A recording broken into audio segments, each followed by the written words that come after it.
Hello everyone, welcome my kings and queens. My name is Jai. Welcome to my channel. Be sure to like, comment, subscribe, share, all that wonderful stuff. And be sure to check out my 3 singles out on all platforms streaming right now. And I am back with Mr. Nightmare, 3 disturbing true fake cop horror stories. So yeah, back. You already know the routine. Sit back, relax, and watch. Let's get into it.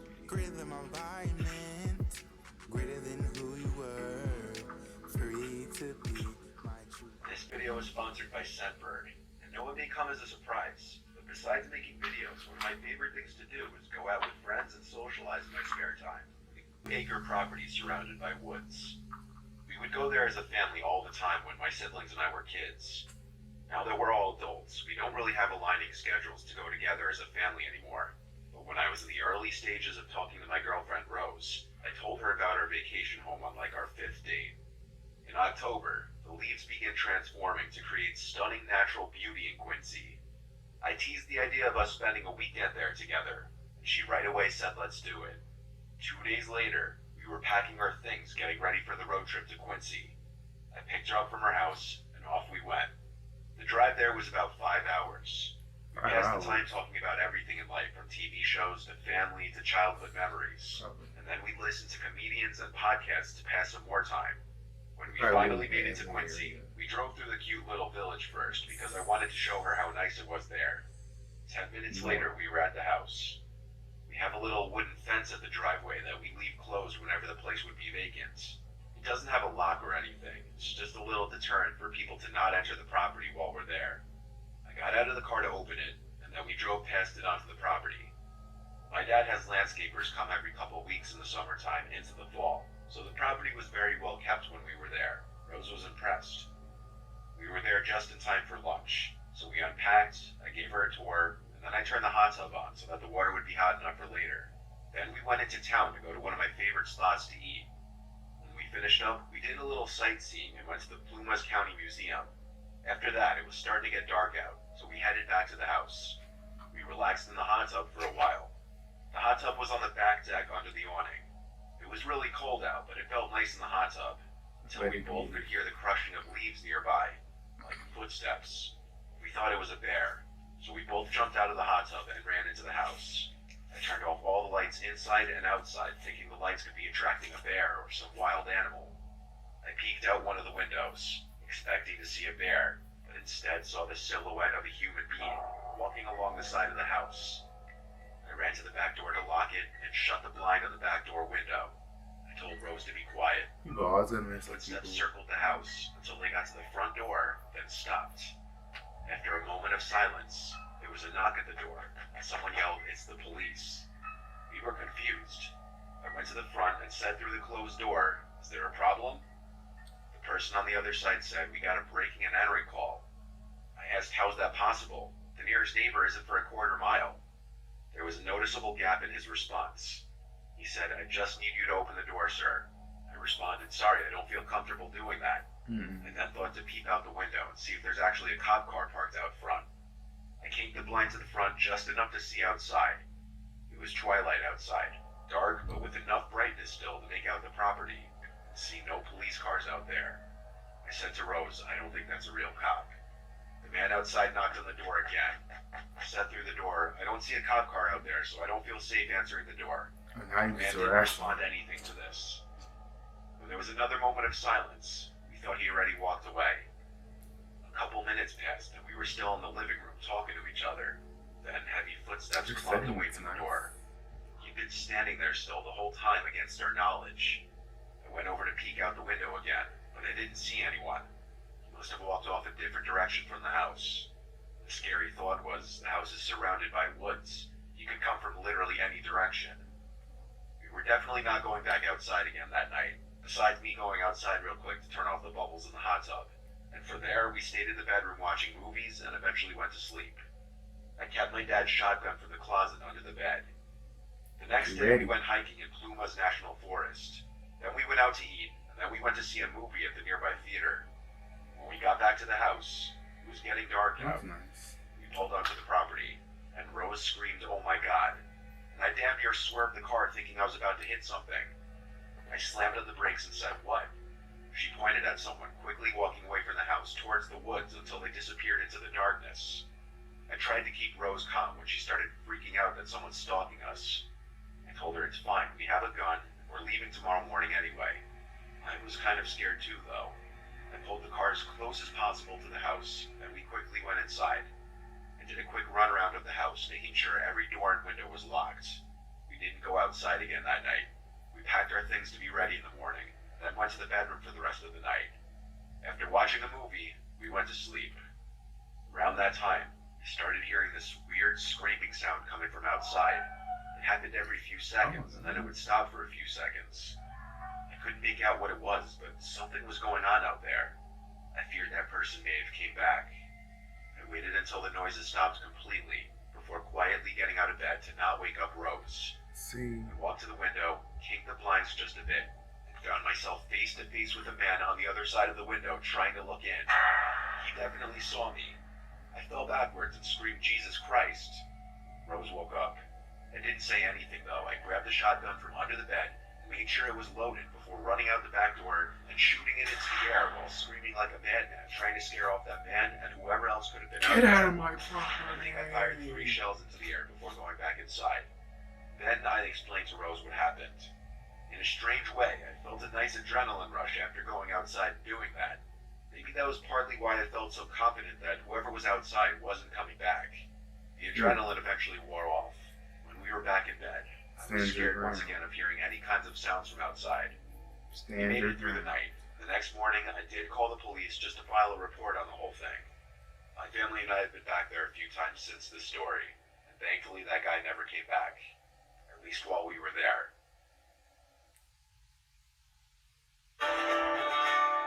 You know what? I don't want to make TikToks with you anymore.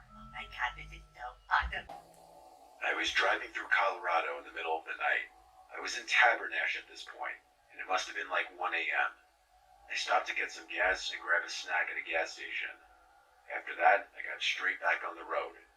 Though there weren't any cars on the road at this hour, especially not the roads I was on, I still obeyed the speed limit because it was late, I was tired, and you never know where a cop could be hiding. I was going around 55 on this winding road, and all of a sudden, that dreaded flashing of lights appeared in my rearview mirror. I looked in my mirror and saw the car behind me with the flashing white and red lights. So I pulled over, but not before looking at my speed and confirming that I was only going maybe 2 miles per hour over the speed limit. I pulled onto the side of the road, and so did the vehicle behind me. I was beyond annoyed.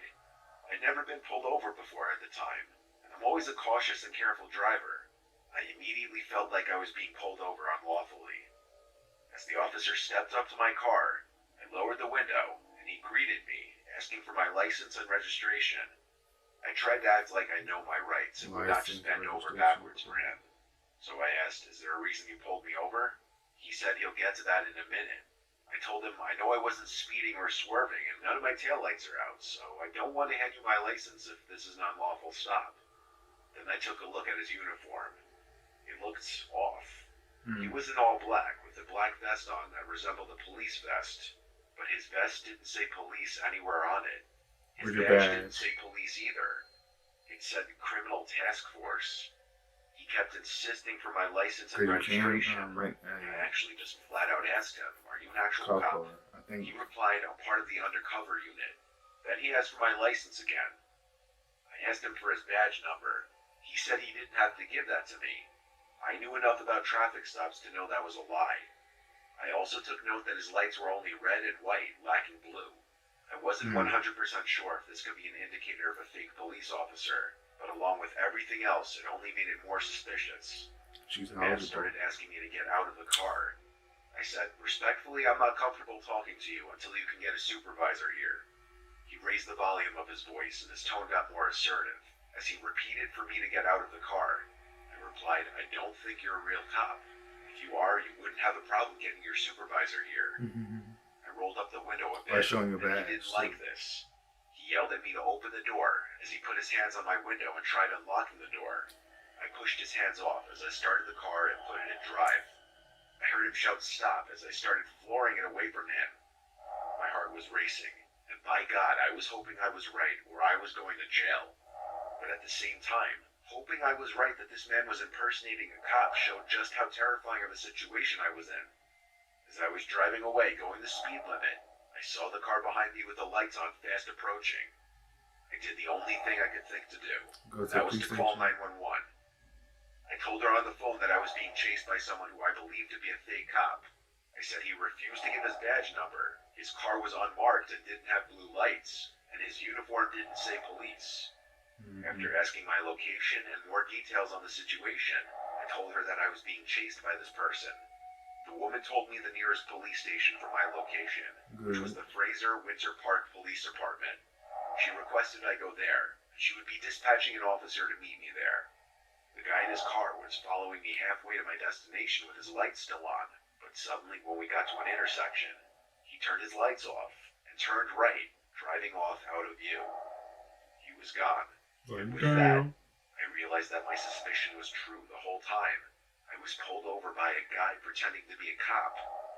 I still drove to the police station, where there was a cop sitting in his car in the parking lot. I pulled in, and he got out, seemingly knowing it was me that he was meeting right away. From there, I told him every last detail of the encounter, the guy's face, his car, and what intersection he turned right at. He took down my contact information, right? Guessing in case I needed to be called in to identify the guy. After a few minutes, I was on my way. I'm glad I trusted my intuition and I didn't get out of the car. I can only imagine where things would have went from there.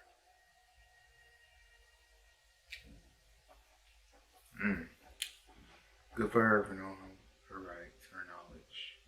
Good, that's 29 years old. I live alone in my house in a small town in Michigan on the weekends. I come here to escape from the city lifestyle that I spent most of my life growing up in and am sick of. I like being in a quiet, rural area. But my house and property is the kind of place horror movies are usually set. A house with a big property and the neighbors not right on top of you. You don't hear of too much crime usually in my town, but that's because the population is relatively low. I don't have a lot of friends in the area, but that's not why I come here anyway. I come to be alone and escape my stresses from work and people in general during the week. One Friday, shortly after arriving at the house after my drive, I got a knock at the door. I opened it to a guy with a clipboard. Immediately I knew he was selling something. He asked me if I was content with my security system. I said I don't have one, but I'm not really interested, and I made a joke that no one's breaking into this ugly house. He then went on his pitch, telling of all the recent break-ins in the area that, quite honestly, I had not heard about. He then asked who I live with, and I said I live alone, so I don't really need it. He was persistent, though. He asked me to at least give him my phone number, and he'd circle back in a couple of weeks to see how I'm feeling. He offered to waive the installation fee. On the spot, I figured why not? That actually sounded pretty good. So I gave him my number. He thanked me and left. After that, I went to the kitchen to start making dinner, and then I resumed watching Yellowstone in the living room. I was on a binge, so I was watching episode after episode for hours on the couch. It was at about 11 o'clock at night that there was a knock at the door. That is a nice 11 o'clock at night is beyond the appropriate hour to knock on anyone's door, especially around here. I'm not super close with the neighbors, so I wouldn't assume it to be one of them. I ignored the knocking and kept watching my show. The knocks persisted, though. I still didn't get up. I wasn't answering the door at 11 p.m. No way. I stayed seated. But when there was a third set of knocks at the door, I grew concerned. They weren't leaving. I went to the door to ask who's there. There wasn't a reply from the other side. This is exactly how a horror movie would start out. I wasn't going to open the door to find out who was on the other side. I said through the door, I'm not interested in whatever you're selling me. I have a gun that I'm not afraid to use. I don't actually have a gun, but it's an easy enough threat to get someone to go away. I'm not opening the door. I thought that did the trick because the I knock stopped. I'm not afraid to use it. I went back to the couch. I'm not afraid to Someone started calling my cell phone. The caller ID said 911 Emergency Services. I'd never received a call from 911 in my life, and I didn't even think that was a thing. I always thought that if the police called you, it would say no caller ID or something. I picked up the phone, and a man on the other line asked, "Is this George?" To which I said yes. He said, "This is the police department. We have officers outside your house right now. There's been a report of a crime on your block, and we have some questions to ask you." This didn't feel right at all. I asked the alleged 911 operator to ask the police to go to the window so I could identify them before opening the door. He said he can't do that. They're already outside my house, which made no sense. I said, I don't answer questions, sorry, and hung up the phone. Even if it were the real police, I had no legal obligation to answer the door anyway. But this was screaming trap in every sense of the word. Right. They tried calling me again with the same number. I denied it and put my phone on Do Not Disturb. I actually decided to call 911 and ask if these calls are legitimate. And right away, the 911 operator said it's absolutely not real. And coupled with the fact that someone was at my door, they advised I lock all the doors, grab something I could use as a weapon, wait inside until a police officer arrives at my house. While I was on the phone with her, I heard the back doorknob being shimmied with, and someone tried to push the door open. And then apparently tried grabbing or kicking the door down because there were these super loud bangs on the back door. I told the operator this, and she said the police will be here in less than 10 minutes. I needed them now, though. I went to the door and screamed, "Do you want to get blown up?" There was a yell on the other side saying it's the police, open up, followed by another ram or kick into the door. The back door is next to a window, unlike the front door. The police will never do that. So I looked out the window. I saw two masked men attempting to kick down my door. When I say masked, I mean they had these disturbing-looking sacks on their heads. It looked like they had eye and mouth holes cut out. They saw me looking through the window. I guess they saw me on the phone. They must have realized I was on the phone with the actual police. They took off into the darkness. Yeah, idiot. About 5 minutes later, there was a knock on the door from the actual police. I let them in. One of the cops was very helpful, and he went as far as to search my entire property. The two cop cars out front with their lights on for half an hour was surely a deterrent for anyone to come back to the house. After the cops left, I noticed one of the cop cars stayed in front of my house for hours. I'm sure they left at some point in the night. I'm done opening the door to anyone unannounced, though, because I'm 99% sure that guy who was claiming to sell security systems was just scoping out the best house to target. And him and his squad were spoofing 911 calls to get people to open the door late at night. I went to my closest neighbors to ask them if the guy knocked on their doors too. They said no. For some reason, my house was the only one on this street targeted for this. I guess I was the first house they tried, and I seemed like an easy target. Because one, you're by yourself and you look a pretty chill guy, so they took advantage of you. People that's crazy on these streets trying to fake as a cop. They want to get aggressive and ask you questions. I'm not open the door. When I ask you what's your license and all that stuff. It's a trip. So thank God for tuning into this video. Tell me guys what you think. Leave any suggestions down below of which one you react to. And I'll probably react to it if I'm interested. But just leave me suggestions. Have the most awesome positive day. Stay grateful. Stay blessed. Until next time, God.